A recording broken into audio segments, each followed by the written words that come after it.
Hi,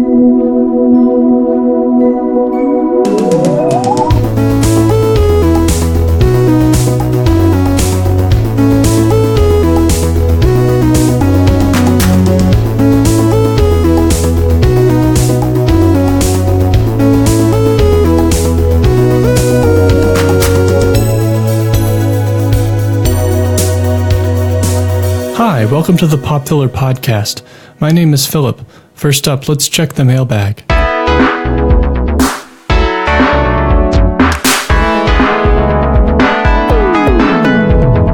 Larry T. asks, have you played the remastered version of Souls Mourned 3 on Impossible Mode yet?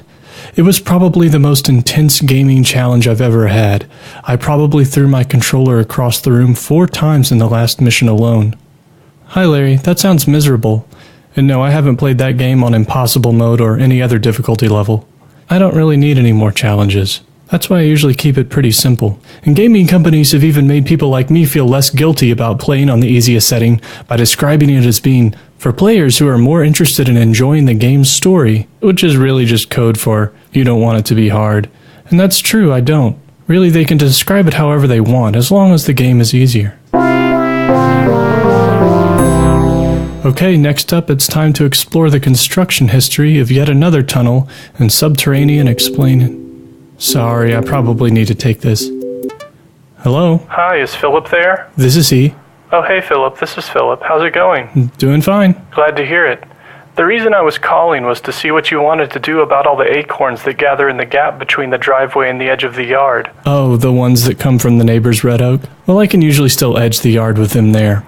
Are you wearing long pants or tall socks when you edge there to help protect against the acorn shards that get kicked up by the trimmer string? Yeah, I do, and I've actually tried cleaning out the acorns a couple of times with a rake, just to cut down on the buildup. Did that work well?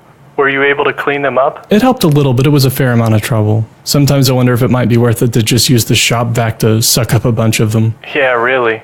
Wait, are you serious? No, I'm not. Really, the buildup is sort of my fault anyway. I usually use the leaf blower to consolidate leaves and debris when I blow them down the driveway and towards the yard, and they usually end up getting stuck in that gap. Well, at least the acorns do. Yeah, using the blower to consolidate them still probably makes the most sense for now.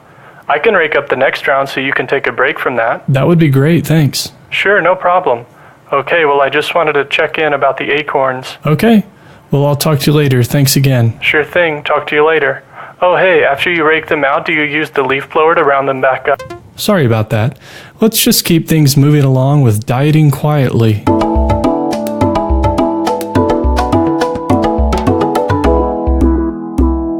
I'm on the second week of a voluntary weight loss challenge at work, and it's going okay. My weigh-in this week was fine. I lost a bit, so I think I got entered into the weekly prize raffle. I haven't heard anything back, so I don't think I won anything, except the absence of a little fat. I'm not as aggressively motivated as I thought I would be, but motivation is something that usually seems to be the domain of others. I controlled myself pretty well over the weekend. Not all my meals were healthy, but I managed my portions well enough. I've been keeping up with my exercising pretty well too, despite the heavy rainfall we've been experiencing. Here are my most common workout routines. Doing a few kilometers on a rowing machine at the gym. Jogging outside a bit, then walking a bit, jogging again, feeling like my chest is going to explode, walking some more, then calling a family member and talking to them on the remainder of the walk home. The workouts do help burn off some calories, which sometimes mean I just end up eating more Oreos to fill the count up again. Hopefully I can keep my moderate food and exercise routine up another week as I continue to diet quietly.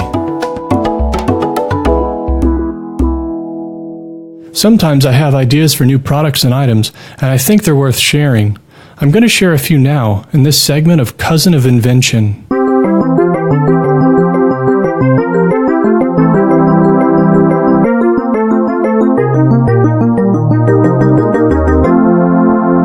One idea I had is a remote controllable drone that has a bright light attached to it to be used as an adjustable overhead light.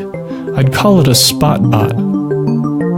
Another idea is a motorized tie rack, except instead of being used for neckties, it would be used for hair ties, so it would be really little and you could fit it on a dresser or a vanity. It would require 4 AAA batteries not included. Or how about a book that has fewer pages so that you could read it in less time? Another idea is a really big towel that also doubles as a blanket, so basically a large terry cloth blanket. And not like a bath sheet, like really big. I think that'd be nice to have sometimes. My last idea for today is a clock that doesn't tell you what time it is, but tells you what time it was. I haven't tried to acquire patents for any of these concepts, so they're all fair game. For me, it feels good to just get the ideas out in the open.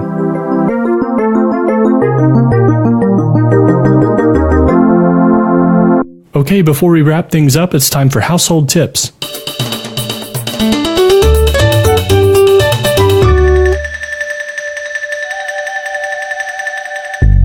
Are you afraid of the dark? I'm not that scared of the dark, but I am scared of tripping over things in the dark, which is why I'm a pretty big proponent of nightlights. I think it's nice to have them scattered throughout your home, except for the room you're sleeping in, because that can get distracting. I counted, and we currently have 6 nightlights in our home, and I know they're not all necessary, but partly I think I like the small pools of light that they make in the darkness. So here's the tip. Get some nightlights, and don't forget to turn them on. Okay, that'll do it for another Pop Filler. Thanks for listening, and remember, you'll be fine.